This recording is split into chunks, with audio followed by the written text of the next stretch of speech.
नमस्कार दोस्तों, मैं हर्षिता। आप देख रहे हैं लोक समाचार 24/7, प्रतिदिन एक जज्बा। तो आइए चलते हैं आज की कुछ खास खबरों की ओर। बीएसपी द्वारा 23 जुलाई को अयोध्या से शुरू किए गए प्रबुद्ध वर्ग के सम्मान, सुरक्षा व तरक्की आदि को लेकर विचार संगोष्ठी के आयोजन कार्यक्रम के यूपी के जिलों में लगातार सफलतापूर्वक चलने से भाजपा की नींद उड़ जाने के बाद अब उसने खिसियानी बिल्ली खम्मा नीचे की तरह सरकारी मशीनरी का दुरुपयोग करके नई शर्तें पाबंदी लगाना शुरू कर दिया है, जिसकी बीएसपी कड़े शब्दों में निंदा करती है। ऐसी शर्तें केवल बीएसपी के ही विरुद्ध ही क्यों, यह भी सोचने की है बात। इस मामले में जातिगत द्वेष व राजनीतिक स्वार्थ के कारण सरकारी मशीनरी का घोर दुरुपयोग करते हुए कल कासगंज के कार्यक्रम के बाद वहां बीएसपी के जिला पदाधिकारी व ब्राह्मण समाज के भी कुछ सम्मानित लोगों के खिलाफ जबरदस्ती केस दर्ज किए गए, जबकि किसी भी चुनाव व कार्यक्रम में बीजेपी के नेताओं, मंत्रियों आदि के लिए उत्तर प्रदेश व अन्य कहीं भी कोरोना नियमों की कोई पाबंदी नहीं है और उन्हें हर प्रकार के कार्यक्रम में कोरोना नियमों के उल्लंघन व उसकी धज्जियां उड़ाने की पूरी छूट है।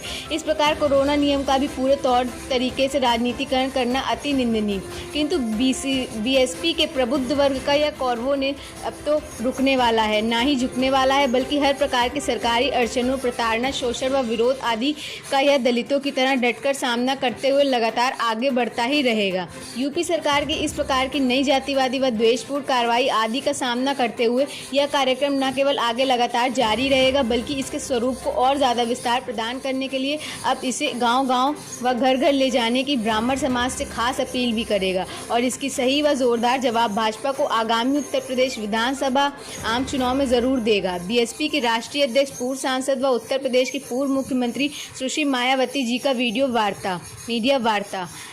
मीडिया बंधुओं, जैसा कि यह विदित है कि मेरे दिशा निर्देशन में बीएसपी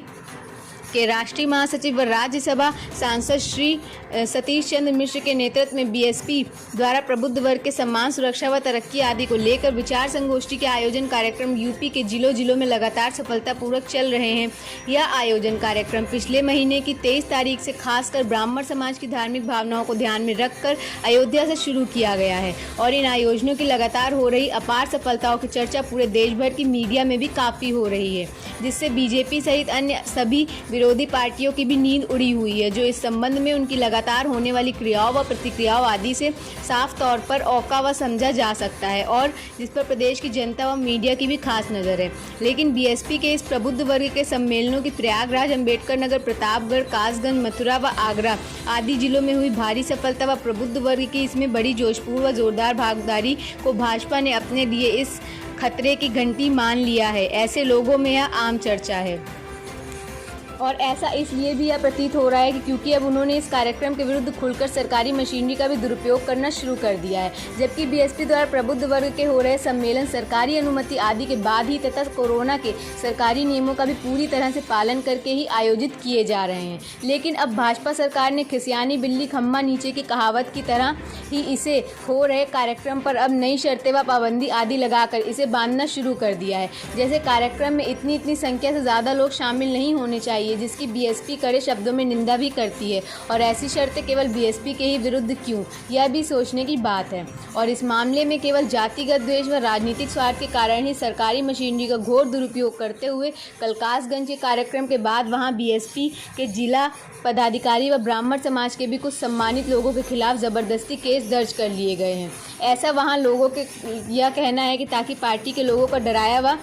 दंडा किया जा सके, बल्कि ऐसा करके इनमें बीजेपी के विरुद्ध और ज़्यादा गुस्सा व बीएसपी के प्रति और ज़्यादा जोश पैदा होगा। वैसे भी यहाँ ब्राह्मण समाज की ही नहीं पूरे देश देख रहा है कि किसी भी चुनाव व कार्यक्रम में बीजेपी के नेताओं, मंत्रियों आदि के लिए उत्तर प्रदेश व अन्य कहीं भी कोरोना नियमों की कोई पाबंदी नहीं है और उन्हें हर प्रकार के कार्यक्रम में कोरोना नियमों के उल्लंघन व उनकी धज्जियां उड़ाने की पूरी छूट है। लेकिन इस मामले में विपक्ष की पार्टियों के लिए इनके नियम दूसरे हैं, जो हमें यहाँ उत्तर प्रदेश में बीएसपी के हो रहे प्रबुद्ध सम्मेलनों में भी कुछ जगह देखने को मिल रहे हैं। इससे तो ऐसा लगता है कि इन्होंने जातिगत द्वेष व अपने राजनीतिक स्वार्थ में यहाँ कोरोना नियमों का भी पूरे तौर से राजनीतिकरण कर दिया है, जो यह अति निंदनीय भी है। इसके साथ ही यहाँ मैं सभी को यह भी आगाह करना चाहती हूँ कि बीएसपी के प्रबुद्ध वर्ग का यह करवा तो अब रुकने वाला नहीं है और ना ही झुकने वाला है, बल्कि हर प्रकार के सरकारी अड़चनों, प्रताड़ना, शोषण व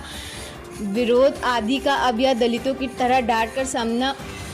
करते हुए लगातार आगे बढ़ता ही रहेगा। इतनी ही नहीं बल्कि प्रबुद्ध समाज का यह प्रदेश व्यापी कार्यक्रम उत्तर प्रदेश सरकार की इसी तरह की नई जातिवादी व द्वेषपूर्ण कार्रवाई आदि का सामना करते हुए न केवल आगे लगातार जारी रहेगा बल्कि इससे स्वरूप को और ज़्यादा विस्तार प्रदान करने के लिए अब इसे गांव-गांव व घर-घर तक ले जाने की ब्राह्मण समाज से खास अपील भी करेगा और इसको सही व जोरदार जवाब भाजपा को आगामी उत्तर प्रदेश विधानसभा आम चुनाव में ज़रूर देगा। और अब तो उत्तर प्रदेश भाजपा सरकार की इस प्रकार की घोर द्वेषपूर्ण कार्रवाइयों से ब्राह्मण समाज को भी पूरा यकीन हो गया है कि बीजेपी दलितों, पिछड़ों व आकलतियों की तरह अब ब्राह्मण समाज को भी अपने आत्मसम्मान व स्वाभिमान के साथ इन्हें जीने नहीं देना चाहती हैं। इन्हें ज़रूरी बातों के साथ ही अब मैं अपनी बात यह समर्पित करती हूँ।